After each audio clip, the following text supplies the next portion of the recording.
Hello, artist Charles Wolf here. Hope you're having a great day today. I want to show you this really fun, abstract sort of pond or lake scene. A friend of mine, Dave Usher, on his channel, recently did a painting he called like an abstract landscape, and it resulted in basically an impressionist style river painting. It was very, very good.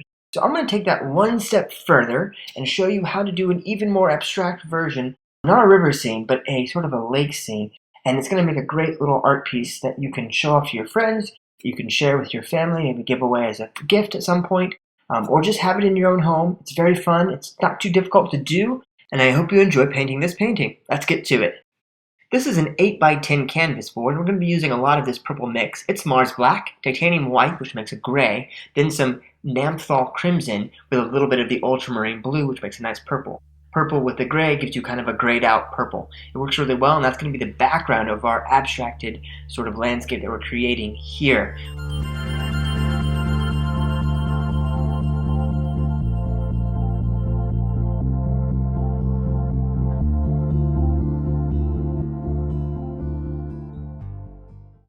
So here we go. We're using a 1-inch chip brush here, kind of an inexpensive little brush that I buy a bunch of them and just throw them away, which seems to work pretty well.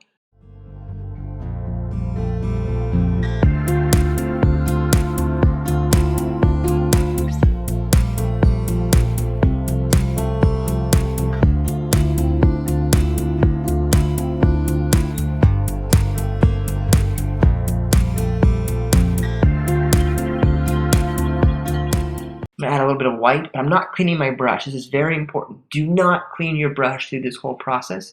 You want that purple to be there and to be sort of a gradation of dark to light to dark. This is sort of a sky to water impression. And so keeping that in mind, we want there to be sort of a mirroring from top to bottom. Whatever I put up on top needs to also be reflected below. So I'm being very careful if I'm putting a dark color on the top. I'm going to be grabbing the same brush and just putting it down below and vice versa. I'm going to have the center be the lightest area, and then the outer edges, the bottom and top, are going to be the darker. I'm going to keep adding white so that the center becomes even more misty looking. And so this could be a night scene maybe.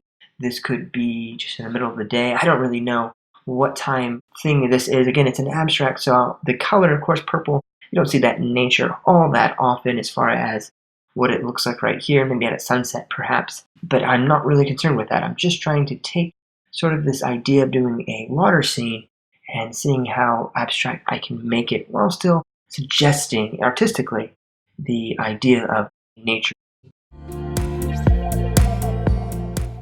Okay, I'm just using the brush, quick little strokes, moving very fast, trying to smooth things out and make a nice gradation. I want lots of very active brush strokes. And I'm trying to smooth out certain areas and then have more contrast in others.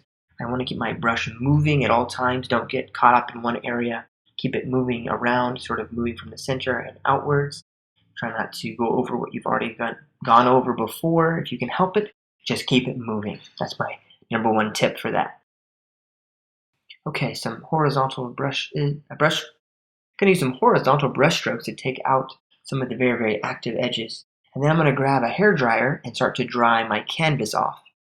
The hairdryer, because it's acrylic paint that I'm using, will quickly dry the paint, and it allows me to start adding other things on top of it without it over mixing, because I don't want it to over mix while I'm going along here. I'm going to be switching over from my 1-inch brush to a palette knife. As soon as I'm done with this hairdryer, I'll be using that to put in some suggestion of trees and maybe some buildings.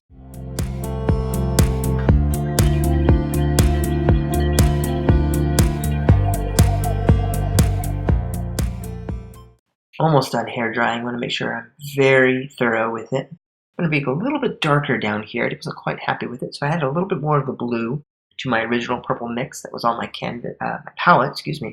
I'm going to start adding that to the top and the bottom, like I said. Got a little bit too much of the white going on, and I needed some contrast. I'm going to add that in really fast here. Yeah, that's already looking better. I like that a lot. Looks good.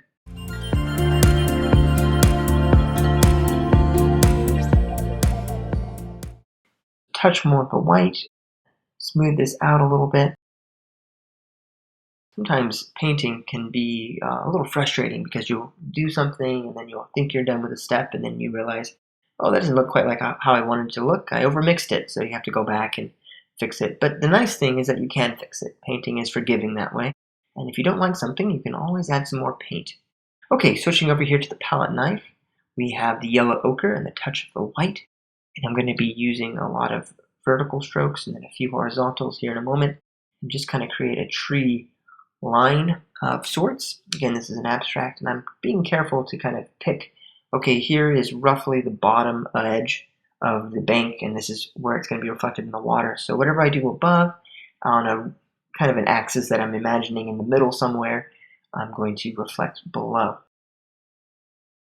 I'm not being terribly careful with what I'm doing here. I don't even care if it matches exactly.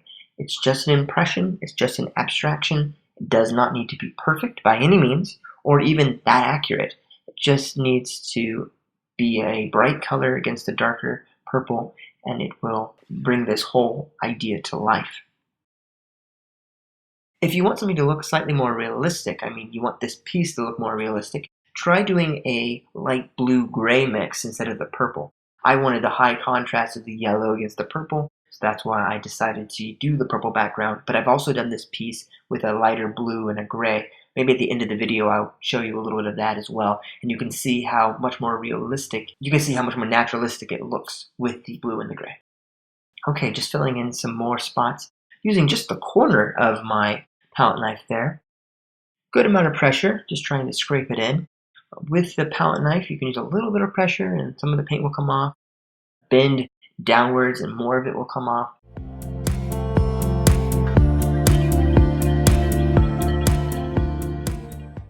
And I've decided to use just part of the edge here. Now I'm going to use more of a wider edge as I move to the background there.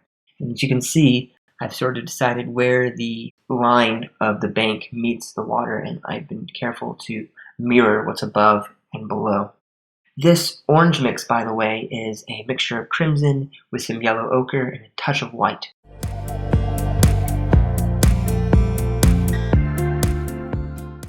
Whatever you do above, be sure to do below. A little bit more of the yellow. I noticed big, thick swatch of yellow ochre going upwards. I need that to be mirrored below.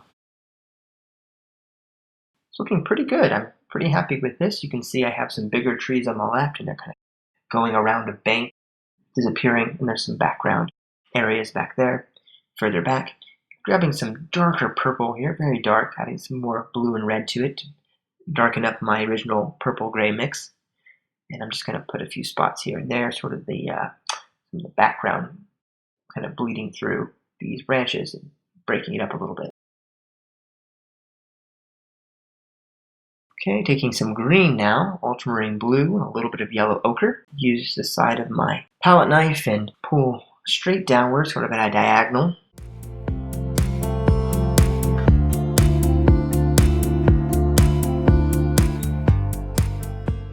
I feel like I'm going to put a lot of green right there. Yeah, that looks good. The green against the yellow. How do I keep all of these colors sort of in a grouping and in the same family? Well, that's because I'm using the same yellow to mix all of them. The red plus the yellow ochre. The purple is already on the canvas, of course, and the green is with the same yellow ochre, and of course, just regular raw yellow ochre. A little bit darker green on the side, I add a touch more of the blue to it. And I've come back with some lighter purple. This actually is a, not lighter, excuse me. I've come back here with some reddish purple.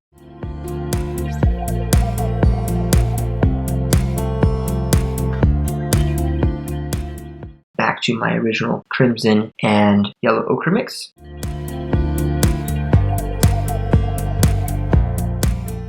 And then I'm going to scrape in some water lines with the side of my palette knife. Right there at the edge, really trying to clarify where that edge is happening. And then out further to indicate the water.